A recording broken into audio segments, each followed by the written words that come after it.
It's a new year, which means it's time for a new you. Our next guest says, if you want to reinvent yourself, you have to ask yourself the right questions. Joining me now is the self-esteem doctor, Dr. Simone Alicea. It's so great to see you, and Happy New Year, my friend. Happy New Year. Let's go. I know, I'm very excited. And you say the very first thing we can do to start the new year off on the right foot is to say goodbye to those old thought patterns and turn them into new dreams. Absolutely. You know, we're trying to have these new outcomes and set these new goals that we've never hit before. And now we're like, I'm still the same person. I'm thinking the same way. I'm doing the same things. Like, how can I possibly get into a new pattern or a new routine or change in any way if I've got the same old thinking? I've got to change that first.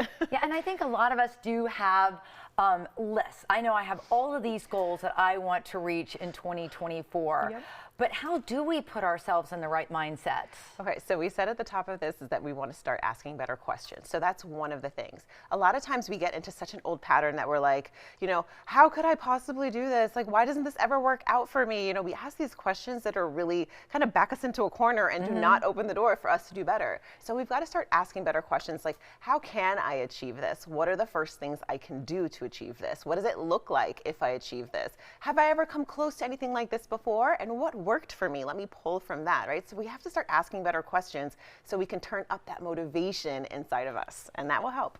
That is great. And yeah, and so let's talk about tapping into the motivation, because that's the key for a lot of people. They're just not motivated to make the change. 100%. So along with asking basically the wrong questions that back you into the corner, so you're like, I don't know what to do next.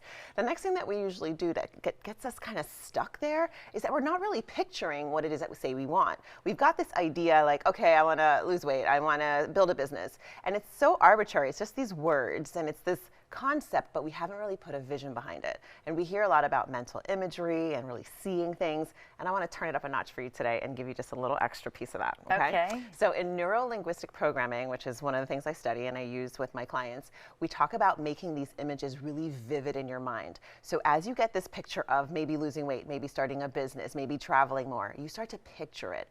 You start to add color to this imagery in your mind. You start to really make it big. Like, actually, imagine you're watching a TV screen in your brain and look at that imagery, make it big, make it bright, and then you start to activate the emotions that go along with that, the excitement, how awesome this would be.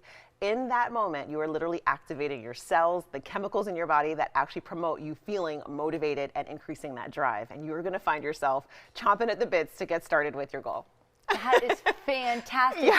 Any other examples of the type of questions that we should be asking ourselves? Absolutely. So when we ask ourselves these questions, not only do we tend to back ourselves in a corner, but we're also looking so much into the past. We're looking at, well, you know, last time I didn't do it, or last time this only lasted for a month when I did this particular thing. We need to start changing that language also. Shift away from the old story. If we keep telling the old story, we're going to keep getting the old results. Inside your brain, it's pretty much a preview of what we can kind of expect to happen in our physical lives. So if in my mind it's a constant doubt and remembering of what didn't work and how I always fail at this, I'm literally setting up, like almost like my GPS is set to, and you're gonna fail this again. So we wanna make sure we become really deliberate about seeing those pictures in our mind, asking those questions like, how can I do this? If I'm serious, what's my very next step? Who has done this and how did they do it? Can I emulate that? Can I copy that? And start to ask better questions, write it down, track it, and just feel that feeling of success, and you are going to be chasing it. I'm telling you, this works. It works for me. I love it. And I want to kind of circle back to when you said, like, think like you're watching a TV program and you're envisioning yourself in it. I know a lot of people are hoping to maybe drop a few pounds and get into better shape.